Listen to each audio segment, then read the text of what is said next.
Hello मेरे प्यारे साथियों, कैसे हैं? मुझे उम्मीद है कि आप सब अच्छे होंगे। मैं आपका साथी उत्तम कुमार आप सभी का स्वागत करता हूं यूएसए एकेडमी में। तो मेरे प्यारे साथियों, आज मैं एक ऐसा टॉपिक आप लोगों के लिए लेकर के आया हूं, इस टॉपिक को देखते ही आपका मन एकदम खुश हो जाएगा कि सर आज मेरे लिए क्या लेकर के आए हैं। तो मेरे प्यारे साथियों, आप मेरे पीछे में देख सकते हैं कि मैं आपके लिए क्या लेकर के आया हूं। तो आज का जो मेरा टॉपिक है बच्चों, कि बिहार बोर्ड में जो भी बच्चे मैट्रिक या फिर इंटर का एग्जाम देने वाले हैं, मैट्रिक या फिर इंटर का एग्जाम देने वाले हैं, वो लास्ट 90 दिन में, यानी कि लास्ट अंतिम के 3 महीने में, अंतिम के 3 मंथ्स में आप किस प्रकार से तैयारी करेंगे, कैसे तैयारी करेंगे, क्या क्या पढ़ना है, क्या नहीं पढ़ना है, इसके ऊपर हम लोग प्लान करेंगे। और वो इस प्रकार से करेंगे जिससे कि आप लोग बिहार टॉपर बन सकते हैं।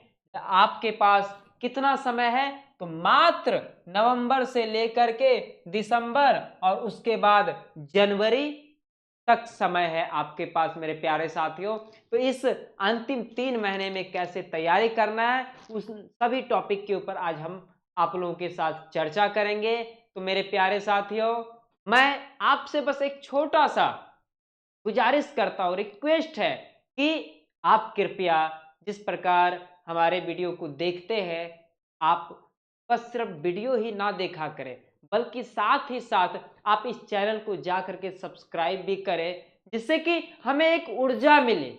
आपका एक सब्सक्राइब, लाइक हमें वो ऊर्जा प्रदान करती है जिससे कि मैं आपके लिए अभी डेली क्लास लेकर के आ पाता हूं। आप देखते होंगे कि मेरा जो अभी एक क्लास चलता है वो कम से कम तो 3 घंटे का क्लास होता है कंटिन्यू। आखिर मैं वो क्लास कैसे ले पाता हूं उतने समय का, उतने देर देर तक मैं कैसे बोल पाता हूं? तो बस वो आपका एक सपोर्ट है, और वो सपोर्ट बस आप लोग करते रहिए जिससे कि हम भी आप लोगों के लिए कार्य करते रहें। चलिए अब हम चलते हैं टॉपिक की ओर। तो मेरे प्यारे साथियों, हमारा पहला टॉपिक क्या है कि आखिर ये 90 दिन जो है, क्या, तो ये जो आपका 90 दिन है, ठीक है ना, इसका महत्व क्या है बच्चों? इसका महत्व क्या है बच्चों? इसका महत्व ये है ना इस 90 दिन का, कि आप इस 90 दिन में कैसे तैयारी करेंगे जो आपको 450 प्लस नंबर आप ला सकते हैं। इस प्रकार से आपको तैयारी करना है ना। इसमें आपको वो हर एक सब्जेक्ट को पढ़ना है और उस सभी सब्जेक्टों के उस मेन टॉपिक को पढ़ना है जहां से सवाल पूछे जाते हैं, ठीक है ना। आपको इस ये मात्र 90 दिन आपके पास समय है अपने भविष्य को तय करने के लिए कि आपका भविष्य किस दिशा में जाएगी, ठीक है ना। तो इसके लिए आपके पास कितना दिन है बचा? 90 दिन। तो आपको समझ में आ गया कि आपके पास 90 दिन का ये महत्व क्या है। ठीक, अब मेरा अगला जो टॉपिक है मेरे प्यारे साथियों, वो ये है कि एक अच्छा सा लक्ष्य निश्चित करें, एक अच्छा सा गोल निश्चित करें। कैसे करें? आप ये टारगेट कीजिए, बनाइए कि हम यदि 450 तक जाना चाहते हैं तो हमें और कितना ज्यादा मेहनत करना पड़ेगा। हम यदि 450 प्लस नंबर लाना चाहते हैं तो हमें कितना और मेहनत करना पड़ेगा। यदि हम अभी 0 पर हैं तो आप जानते हैं कितना करना पड़ेगा। यदि आप 200 पर हैं तो आपको फिर कितना करना पड़ेगा। 300 पर हैं तो आप कितना करना पड़ेगा। तो आप एक गोल फिक्स कीजिए, ये नहीं कि 450। यदि जो बच्चे 0 अभी है, जो बच्चे भी 0 लेवल पर है, तो वो तो अपना टारगेट फिक्स यही ना करेंगे कि हमें किसी भी तरह 300 लाना है, हमें किसी भी तरह 250 लाना है। लेकिन 300 से कम क्या लाना होगा बच्चों, हमें ये बताइए। 300 से तो कम कोई नहीं सोच सकता है। सबको चाहिए कि हम फर्स्ट डिवीजन करें, ठीक ना। तो आपको एक पहले तो गोल फिक्स करना पड़ेगा, अपना जो मंजिल है उसे एकदम क्लियर करना पड़ेगा कि नहीं, हमें इसके अलावा ये जो हमारे पास बचे हुए 90 दिन है, हमें इधर उधर कहीं नहीं भटकना है। क्योंकि आज यदि आप भटक गए तो मेरा ये बात आप मान लीजिए कि आप जीवन भर भटकते ही रहेंगे। क्या करेंगे? जीवन भर भटकते ही रह जाएंगे। ठीक है ना? अब देखिए अगला टॉपिक क्या है। तो अगला टॉपिक है बच्चों टाइम मैनेजमेंट। टाइम मैनेजमेंट ये बहुत बड़ी बात होती है, आप इसे हल्के में मत लीजिएगा मेरे प्यारे साथियों। ये टाइम मैनेजमेंट को लेकर के आप टाइम निर्धारित कीजिए कि किस टाइम में हमें क्या पढ़ना है, नहीं पढ़ना है। आप यदि मैथ पढ़ रहे हैं तो आप ये तय कीजिए कि हम यदि सुबह 6 से लेकर के, क्योंकि आपके पास देखिए 24 घंटे है, ठीक है ना, सबके पास 24 घंटे हैं, लेकिन सबका दिनचर्या तो अलग अलग होगा ना। मान लीजिए कोई 24 घंटे में 6 घंटे सोता है, कितना? 6 घंटे है, 8 घंटे पढ़ता है, ठीक, उसके बाद और भी कार्य करता होगा, किसी का 10 घंटे सोने का होगा, किसी का कितनों घंटे सोने। तो आप इसमें एक टाइम फिक्स कीजिए कि यदि हमारे पास 24 घंटे है तो हम 6 घंटे सोएंगे, 8 घंटे हम क्या करेंगे? क्लास करेंगे। उसके बाद आप क्या करेंगे? 8 घंटे आप सेल्फ स्टडी करेंगे। क्या करेंगे? Self study. उसके बाद आपके पास 4 घंटा बचता है, 4 घंटे में आप जो कर लीजिए। 4 घंटे में भी बहुत काम है मेरे प्यारे साथियों।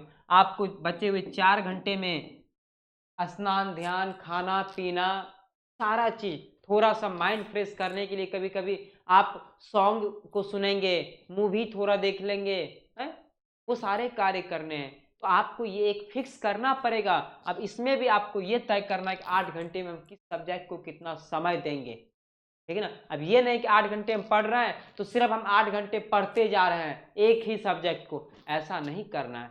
आपको सारे सब्जेक्ट पर इक्वल टाइम देना पड़ेगा, तभी आप एक टॉपर। आप ये सोचिए ना, टॉपर का माइंडसेट कैसा होता है। वो आखिर टॉप करने वाला क्या, टॉप करने वाला भी तो हमारे ही बीच का कोई लड़का होता है ना। ऐसा तो नहीं कि टॉपर कोई दूसरे ग्रह पर से उठ करके आया हुआ है, नहीं, वो भी हमारे ही बीच का एक साथी हो।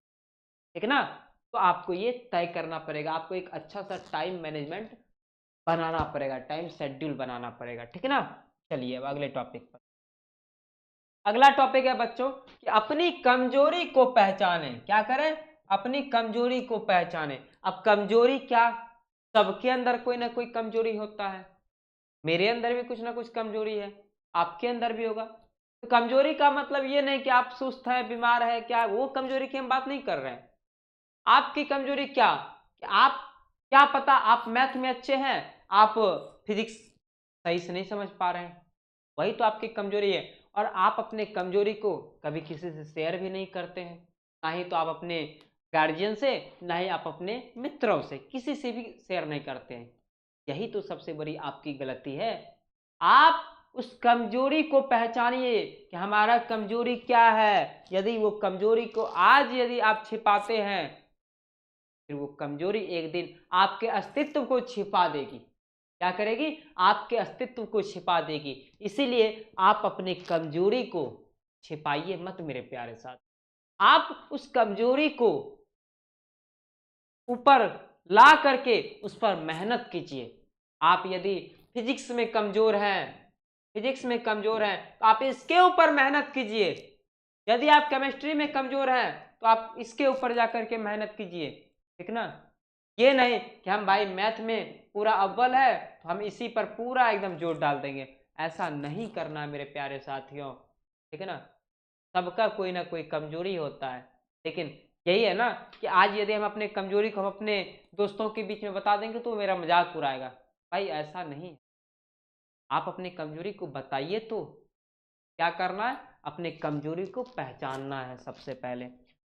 उसके बाद अगला टॉपिक है कि स्टडी इन्वायरमेंट का ध्यान रखें। ठीक है ना? एकदम आपके आसपास जो है वातावरण वो कैसा होना चाहिए, माहौल है वो कैसा होना चाहिए, एकदम पढ़ाई का माहौल बना रहना चाहिए। वो कैसे? आप जहां हैं, जिस घर में रहते हैं, जिस परिवार के साथ रहते हैं, आप उसको घर में उस परिवार को बोल दीजिए यहाँ पढ़ाई के अलावा और कोई वातावरण नहीं होना चाहिए।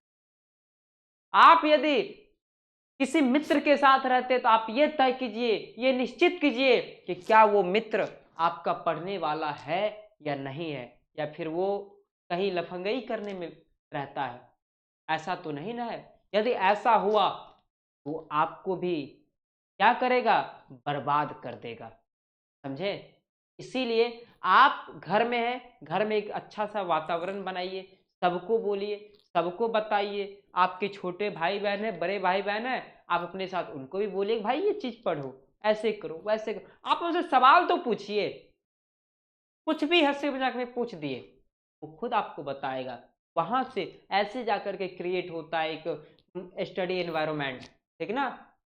और आप वैसे मित्र को चुनिए जो खुद टॉपर बनने की इच्छा रखता हो और साथ ही साथ अपने दोस्तों को भी टॉपर बनाने की उनके अंदर जुनून हो। वैसे मित्र के साथ रहिए, ठीक है ना। ऐसा नहीं कि आप जैसे मन तैसे। हमारे भी कुछ मित्र थे, बहुत सारे मित्र नहीं थे लेकिन कुछ ही मित्र थे, लेकिन वो मित्र ऐसे थे कि हम यार उसे देख करके कहते थे कि क्या बात है। वो हमें डांटते थे कभी कभी, यदि हम कभी दूसरे रास्तों पर चले जाते थे वो हमें डांटते थे, उत्तम तुम ये क्या कर रहे हो यार, पढ़ो, ठीक ना। आप भी वैसे मित्रों का चयन कीजिए, ठीक ना। चलिए, स्टडी एनवायरनमेंट के बारे में जान गए आप। अब हम चलते हैं अगले टॉपिक पर। अगला टॉपिक है मेरे बच्चों, अपनी वर्तमान स्थिति का आकलन करें। अपनी वर्तमान स्थिति का आकलन करें। कैसे करना है, तो आपको ये देखना है अभी हम किस स्थान पर हैं, किस पोजीशन पर हैं। आप अभी यदि 0 पर हैं तो वहां से आपको कितना मेहनत करना है। आप यदि अभी 100 पर हैं, वहां पर आपको कितना मेहनत करना है। आप यदि 200 पर है तो आपको कितना मेहनत करना है। यानी आप ये देखिए कि अभी हमने सिलेबस का कितना पार्ट पढ़ा है और कितना बाकी है, उस चीज पर ध्यान दीजिए, उसका आकलन नहीं कीजिएगा ना तो आप फिर इस ज्ञान के जो अथाह सागर है ना, जिसका कोई था नहीं है, आप इसमें तैर नहीं पाइएगा, डूब जाइएगा, ठीक है ना। इसीलिए यदि अभी आप एक टॉपर के माइंडसेट से सोचते हैं, आपको अपना आकलन भी करना जरूरी है। अभी आप किस स्थिति में हैं, समझ गए ना। आपको वो चेक करना है कि यदि हम यहाँ पर हैं तो हमें यहाँ तक पहुँचने के लिए कितना मेहनत करना पड़ेगा, ठीक ना। यहाँ तक पहुँचने के लिए हमें कितना और मेहनत करना पड़ेगा, ठीक है मेरे प्यारे साथियों। चलिए, तो भी आप लोग समझ गए। अब हम चलते हैं अगले टॉपिक पर। अगला टॉपिक है सब्जेक्ट वाइज स्ट्रेटेजी बनाना। आप एक रणनीति बनाइए कि वो भी प्रत्येक सब्जेक्ट के लिए कि हमें कौन सा सब्जेक्ट कितने घंटे पढ़ना है, कैसे, किस सब्जेक्ट का क्या टॉपिक। आप सब्जेक्ट को चुनिए, ठीक ना। सब्जेक्ट को चुनिए, सब्जेक्ट आपको पता ही है। आप उसके अंदर जाइए और उसके अंदर आप एक टॉपिक को चुनिए और उस टॉपिक को चुनिए और टॉपिक में जा करके फिर आप क्या कीजिए ना, उसमें मेन टॉपिक को चुनिए। टॉपिक में भी किसको चुनना है, मेन टॉपिक को। किसको चुनना है बाबू, मेन टॉपिक को। फिर आप उसमें जा करके सब्जेक्टिव पे ध्यान दीजिए, सब्जेक्टिव पर ध्यान देना है। किस पर ध्यान देना है, सब्जेक्टिव पर। और फिर ऑब्जेक्टिव पर ध्यान दीजिए। तो आप सब्जेक्ट वाइज एक प्लानिंग बनाइए, प्लान कीजिए कि आपको कैसे क्या करना है, तभी आप अच्छा रिजल्ट ला सकते हैं, ठीक है ना। चलिए, अब हम अगले टॉपिक पर चलते हैं। अगला टॉपिक है मेरे प्यारे साथियों कि अध्ययन के प्रभावशाली तरीके ढूंढें। क्या करें, अध्ययन के प्रभावशाली तरीके ढूंढें, क्या क्या है। तो आप इसके लिए ये कर सकते हैं ना कि आप नोट्स का उपयोग करें। दूसरा, पीडीएफ की पैनल पीडीएफ का उपयोग करें, पैनल पीडीएफ का उपयोग करें। तीसरा, आप टेस्ट दें। चौथा, आप ये कर सकते हैं कि टेस्ट के साथ साथ आप रिवीजन करें।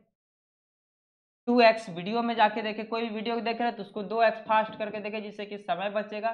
तो ये सारे एकदम प्रभावशाली तरीके हैं जो कि आपका समय बचाएगा, क्योंकि आपके पास ज़्यादा समय नहीं है, मात्र 90 दिन का समय बचा हुआ है, ठीक है ना। और आखिरी में हम बोलेंगे कि आप अपने स्वास्थ्य पर भी ध्यान दीजिए, क्योंकि एक स्वस्थ शरीर में ही ज्ञान जो है ना बसता है। इसीलिए आप अपने शरीर पे भी ध्यान दीजिए, अच्छे-अच्छे फल खाइए, अच्छा-अच्छा भोजन का सेवन कीजिए, समझे ना? सुबह-सुबह टहलने के लिए थोड़ा बाहर जाइए, ठीक है ना? जब तक शरीर स्वस्थ नहीं रहेगा, तो आप फिर पढ़ कैसे पाइएगा? टॉपर कैसे बनिएगा? इसलिए आप खुद पर भी समय निकाल कर के ध्यान दीजिए। तो हमारा बच्चों यही टॉपिक था कि टॉपर कैसे बने?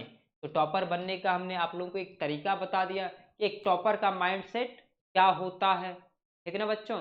मुझे उम्मीद है कि आपको ये वीडियो पसंद आया होगा, और मैं आखिरी में यही गुजारिश करूँगा आप लोगों से कि आप बस इस चैनल को एक बार जा कर के बच्चों सब्सक्राइब कर दीजिए, जिससे कि जैसे ही हम वीडियो अपलोड करें उसका नोटिफिकेशन सबसे पहले आप तक पहुँचे, आपके पास जाए, और आपके सपोर्ट से ही हम भी आपके लिए कुछ ना कुछ लेकर के आते रहते हैं। इसलिए सपोर्ट करने में कोई कमी मत कीजिए, ठीक है ना? मिलते हैं बच्चों अगले वीडियो में, तब तक के लिए जय हिंद, जय भारत।